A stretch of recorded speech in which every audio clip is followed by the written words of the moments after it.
Hey, what's up everyone? Welcome to the Football Wizards. In this video, we will review the performance of our team in Game Week 20 and discuss our transfer plan for Game Week 21.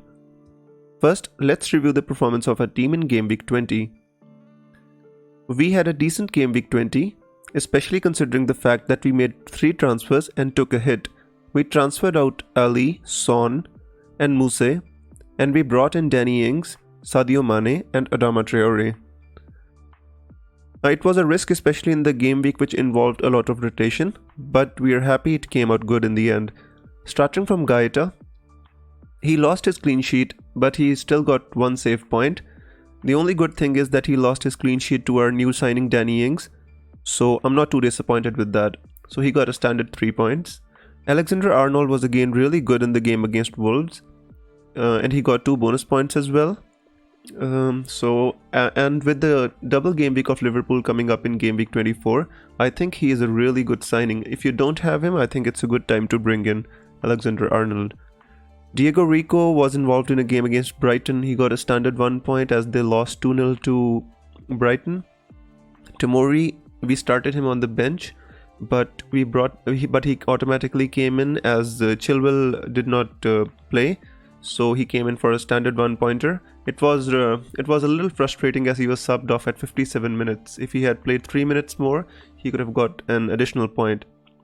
In midfield, Kevin De Bruyne, finally we got our captain pick right after so many weeks. Many people had gone with Salah or Mane, but we went with Kevin De Bruyne and he paid off handsomely. He got an assist, he scored a goal against a resilient Sheffield United, and he got all 3 bonus points. So this was a wonderful return from Kevin De Bruyne. Our new signing, Sadio Mane, we welcome him in the team with a great 11 points from Sadio Mane. It was a really wonderful performance against Wolves. It was a really difficult match for Liverpool, but Sadio Mane got the goal. Richarlison gave us an elusive return as well. He generally never does anything when he's in our team, but for once he actually did something. He got an assist. His upcoming fixtures are really good. If you ignore the Manchester City fixture, then we have these decent fixtures for Richarlison. So we are considering right now whether to keep him or to move him on. Adama Traore was our new signing, but he wasn't really meant to play or get any points. He was mostly an enabler to get Mane and Danny Ings, but I'm happy that he played, because if we didn't have him, then we would have got a 0-pointer from the bench and only 10 playing players. Isaac Hayden as well came in off the bench for Jamie Vardy, who was not involved in the match, and he has recently had a daughter, so congratulations to him. Danny Ings, as I said, he's a really wonderful asset to own.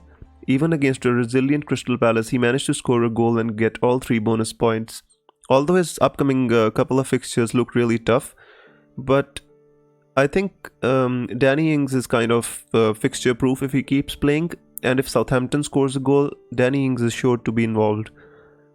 Marcus Rashford, he got a little fortunate against Burnley. He scored that goal right at the end, and it was a fortunate finish. It wasn't even a clinical finish or anything like that, but 9 points, all 3 bonus, we'll take it, guys.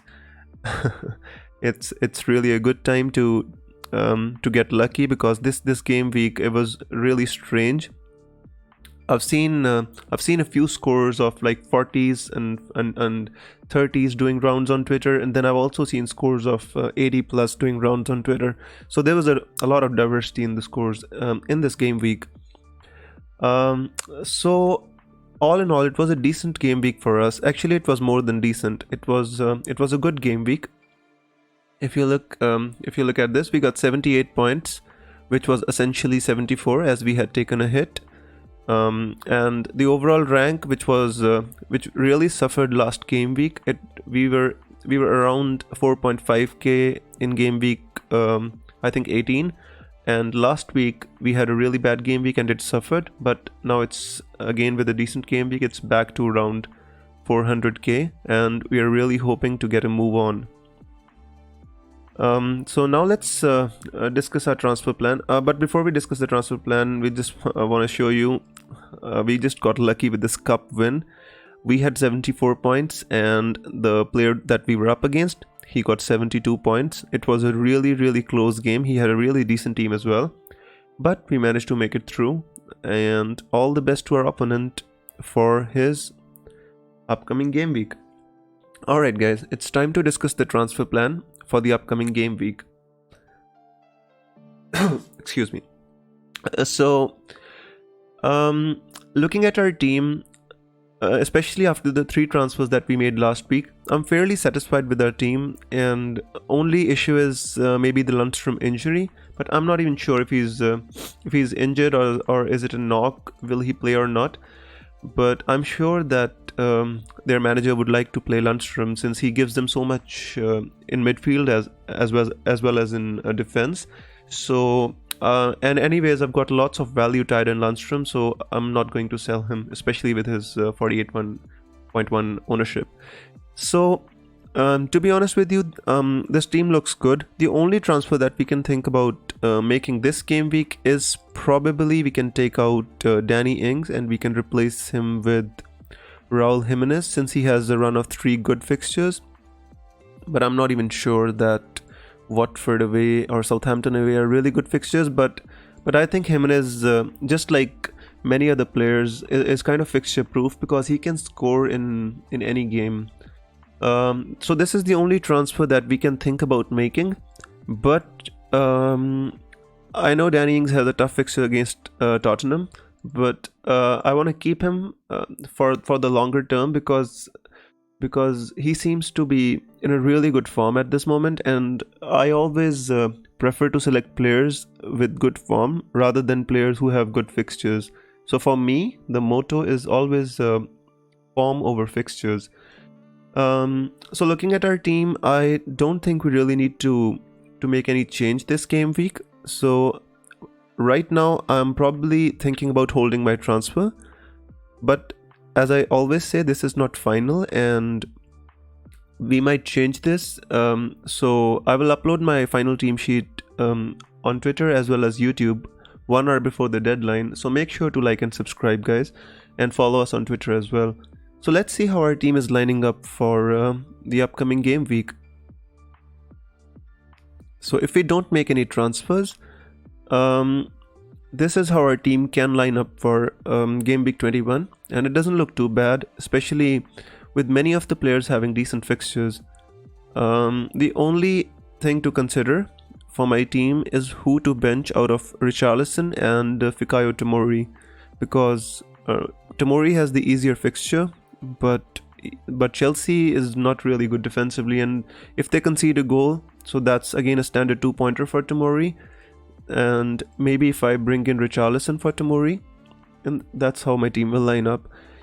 The captaincy is right now with Kevin De Bruyne, but I can probably switch the captaincy to Jamie Vardy. These are the only 2 that we are considering this game week. De Bruyne, Jamie Vardy, maybe Sadio Mane as well, but Sheffield United is a resilient team and City found it really difficult to break them up.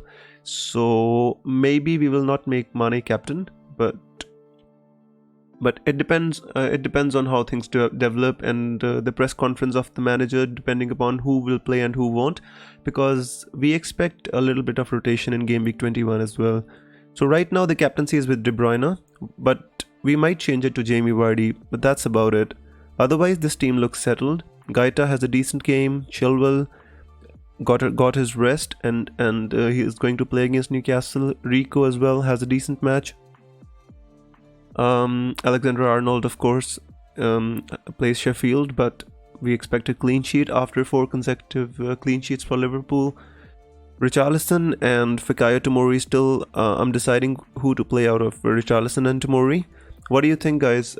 Please let us know in the comments below as to which player we should play out of Tomori and Richarlison. Adama Traore has a decent match against Watford. He's going to be up against Kiko Femenia, who is a right back but who's playing at left back. So I think he can outdo him for pace and probably get an assist as well. So he's a good option for this game week, and also for the upcoming 3 game weeks. I think he's a decent option, and especially valued at around 5.5. He's a good budget player to have in your team. Kevin De Bruyne, what more can you say about him? If he plays, I think he's going to get lots of points. It only depends on whether Guardiola decides to play him or rest him.